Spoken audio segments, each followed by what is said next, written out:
Hey guys, it's Justine here from I Should Read That, and today I am bringing you Top 5 Wednesday on Thursday. So I actually tried to film this video several times, but we had some technical difficulties, but we're back now. I didn't want to miss this topic because this is the one I was the most excited to do, so I'm just going to put it up a day late. It's fine. So if you're unfamiliar with Top 5 Wednesday, it is a weekly post that's hosted by Sam from Thoughts on Tomes, and if you're interested in either participating or seeing other participants, there is a Goodreads group, so I will link that below for you. So today's topic is auto-buy authors in science fiction and fantasy. So it's kind of self-explanatory, but if you don't know what an auto-buy author is, it's any author who you will just automatically buy anything that they have written, any book that they've published, whether it's new or backlist, you just love their writing so much. I actually don't have a lot of auto-buy authors because I tend to judge things on a case-by-case basis, especially because authors tend to be expanding their works much more now into new genres.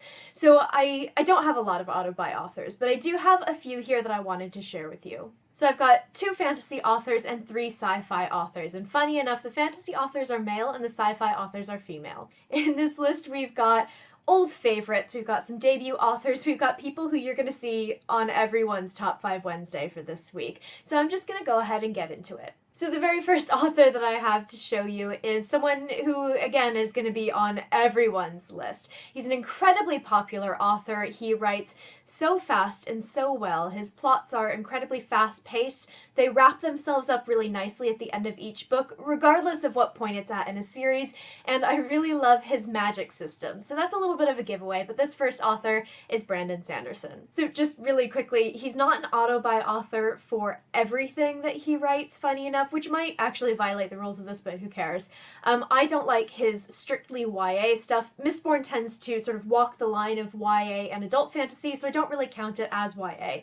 But his, I think it's the Reckoner series, I read the first stuff, didn't enjoy, and so I just kind of stay away from his younger stuff. But I really love his adult fantasy. He's such a great author to me because he writes so fast. He writes so well. If you're tired of the Patrick Rothfuses and the George R. R. Martins of the fantasy worlds, then Brandon Sanderson is definitely the cure for that. He puts out like 3 books a year. It's incredible. I really love the way that he has such strong characters, such interesting magic systems. I've never read anything quite like his magic systems before. And all of his books seem to wrap themselves up really nicely, so you're left with a very satisfying ending. I really like his writing style. I feel like he's very much the almost like blockbuster films of books. And some people may think that that's not a good thing. I actually think it's a wonderful thing because he writes these huge books and they are so fast to read. So my second fantasy author is probably one of my favorite fantasy authors ever. And I haven't read all of his books, but I've read a fair few of them, and I really love what I've seen so far. He writes a genre of fantasy that I don't typically read, but I think he does it so incredibly well. He doesn't fall into the sort of traps that authors can put themselves in when they are writing this genre. So next up is Joe Abercrombie. I love Joe Abercrombie so much. He's someone who I recommend to everyone, even if they don't like fantasy, because his worlds are incredibly intricately built. They are very familiar. He uses very sort of low magic worlds. They're very low fantasy. So you can really, I think, relate much more to authors like Joe Abercrombie than, say, Brandon Sanderson, who writes very high fantasy. His books are incredibly funny and well written. I love his characters so much. Some of my favorite characters in fantasy and in fiction in general come from Joe Abercrombie's world. Something that I really like about Joe Abercrombie, and this is getting slightly off topic, but he doesn't fall into the standard pitfalls I think that grimdark authors can get themselves into.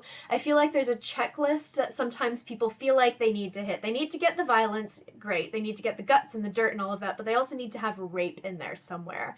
And Joe Abercrombie, as far as I have seen, does not really fall into that at all. Just as a slight spoiler, there is one attempted rape in his First Law trilogy. It is stopped, it doesn't happen, and the stopping of that event actually ends up pushing the narrative in a whole new direction. It's really important to the plot. So I really appreciate the way that he sort of thinks outside of the box for his own genre. So next up I have my science fiction picks. So my first auto-buy sci-fi author is a woman who I love her books so much. There's something about the way that she writes in this world that she's created, it's probably the only sci-fi world that I've ever read that I would actually want to live in. She's sort of like created the subgenre of sci-fi, which is like cozy sci-fi. So again, that kind of gives it away, but this is Becky Chambers. So I read The Long Way to a Small Angry Planet, which is this book here, without really knowing much about it. I loved the cover, because it's a great cover, and I had heard some good things about it, but I did not know what to expect when I picked this book up. I have since read the 2 books that she's had published.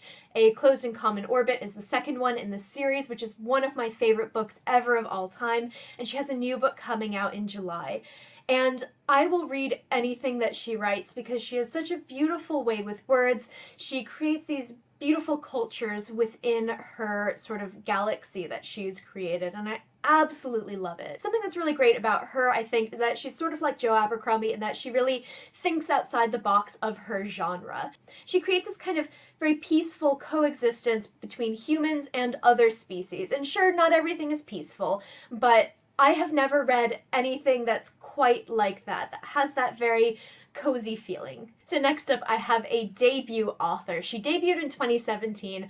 I read her book, and although she's only published one, I will automatically buy absolutely anything that she writes. So this is Kahn. Hold Back the Stars came out in 2017 in February, I think, which was right after I had started blogging and generally talking about books on the internet. This was one of the first books that I ever got from NetGalley as a digital ARC. It was one of the very first review copies I ever read, and it just blew me out of the water. This is one of those books that I will forever be screaming at people to read. I think it's a great introduction to science fiction, and her writing style combines romance and sci-fi in a really, really accessible way. She worked in film, or still does work in film, I'm not sure, but you can really tell because of the way that she creates these beautiful landscapes, these beautiful settings for her characters to interact in. One of the most effective settings in Hold Back the Stars is the 2 characters floating in Earth's orbit, essentially, and they're looking down on the planet and they're looking out at the stars, and it's just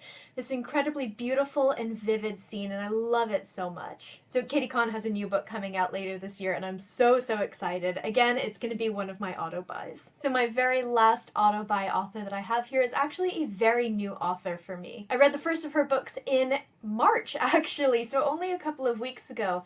And I absolutely fell in love with her writing. I fell in love with the world that she's created, and I think she's just absolutely fantastic. So this is Emma Newman. So if you have seen my monthly wrap-up video, you will know that I just loved Planetfall.